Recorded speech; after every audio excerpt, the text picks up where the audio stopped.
Tornado warning. You're already inside it. The sky rotates. No turning back. Half a mile right, a tornado swallows a barn whole. You buckle a Kevlar vest, check armored door panels, and start the engine before sunrise. Your dashboard looks like a NASA console. Radar, probes, laptops. Today reads high risk. The Weather Service upgrades the forecast. 3 to 5 tornadoes expected. Sky turns teal now. 60 miles out, a supercell is already rotating. You press the gas and drive straight toward it. The first funnel drops from the cloud base. You log GPS coordinates and floor the accelerator. Golf ball hail hammers the reinforced roof. It sounds exactly like a machine gun firing. The tornado shifts without any warning at all. Your intercept route is now completely useless. A gust throws the 2-ton truck sideways. The wheels slip into a flooded roadside ditch. You drop into low gear and drag the truck back onto the asphalt. Every second costs distance. A flipped semi-truck blocks every lane of the highway. You cannot go forward at all. You swing onto a farm road. A power pole flashes blue and drops into the field. The hail stops cold. You reach a clear position and lock in your very first data point. On the shoulder, a family wrestles a stalled car directly in the tornado's projected path. Your partner yells, "Stop." Your navigator yells, "It's too close." You have 3 seconds to decide. You jump out into the wind and physically guide the family toward your armored truck. A child screams at the funnel through the glass. Panic in the cab drowns out the radio. The tornado pivots and moves straight at your position with everyone still inside the truck. You grab the loudspeaker and order every driver off the bridge. Bridges are wind tunnels, not shelter. Both vehicles race east. The funnel accelerates behind you like it knows your exact route. You drop the family at a concrete shelter. The tornado passes 150 meters behind.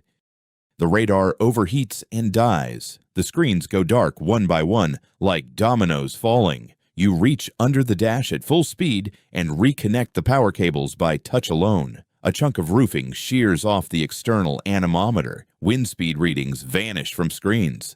The cabin fills with burned wiring smell. The inverter is dead. Science runs on power. GPS freezes. You pull out paper maps and navigate by landmarks and compass heading instead. You lean from the window in a storm glove and aim the antenna at the wall cloud.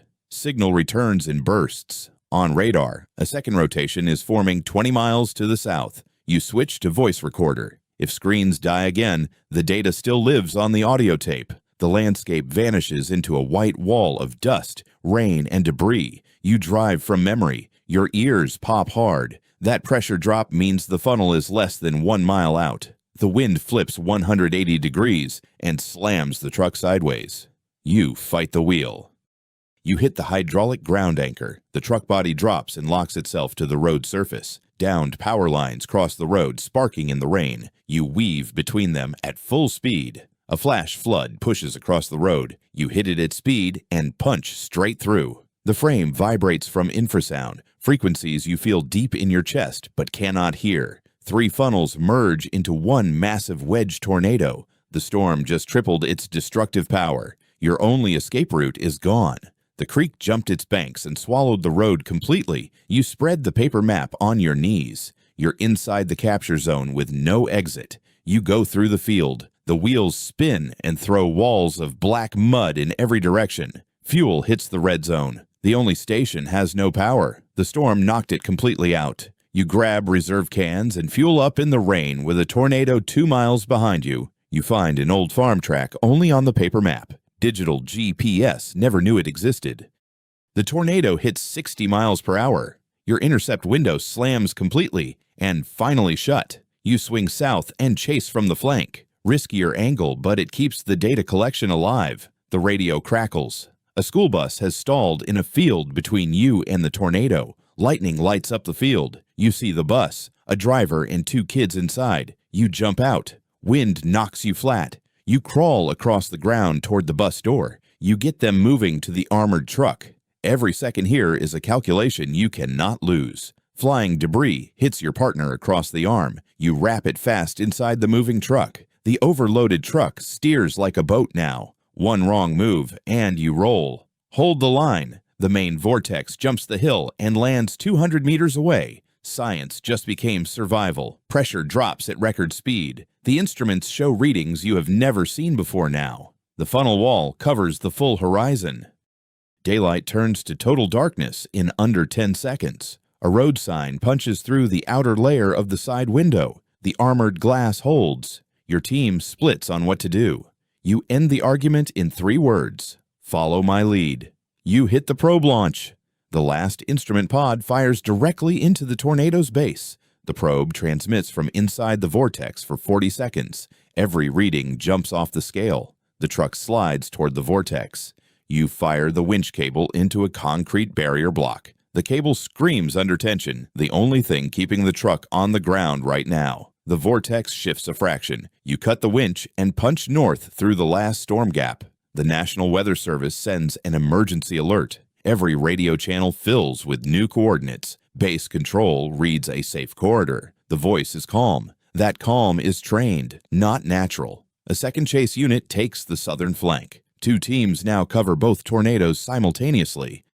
You stop chasing and start coordinating. The data you have is worth more than the risk ahead. Drones go up over the damage zone. From above, the new storm track becomes immediately clear. The western supercell collapses. Its tornado unwinds slowly, like a rope dropped to the floor. You hand water to the bus kids. Your hand shakes. Their hands shake too. That is okay. For the first time, all shift the truck is still. Instruments record quietly. The storm moves east.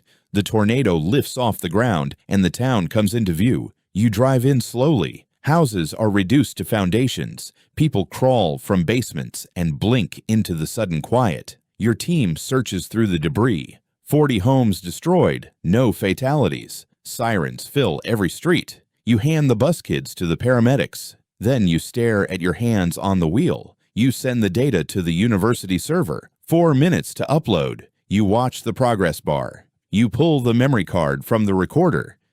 That card is why you drove into the storm. The probe confirms EF4, one of the most powerful tornadoes ever directly measured on record. You peel off the Kevlar vest and drop it on the seat. 1 year of wait, gone. You drive the broken highway through fallen trees. The engine coughs once but keeps going. You check the track log. 340 kilometers in 1 shift. Never caught the big one. The sun breaks through the retreating clouds. The horizon is clean. The shift is over. Almost. Here is the twist. Check the radar archive. Look at both tornado tracks side by side. The tornado you chased all day was not the dangerous one. A second track runs wider, parallel. That second tornado hit a residential zone while every chase team in the region looked away. This was not a chase. It was a race you did not know you were losing. Every second on the first tornado was a second no warning reached the second neighborhood. You risked everything for data that gives the next town 30 seconds of warning. That saves lives. We cannot stop a storm. We can only learn to hear it coming before anyone else does. In a fight with chaos, the winner is never strongest. It's the one paying closest attention. That was your Storm Chaser Shift. Like, subscribe, and catch the next one on Insider Shift.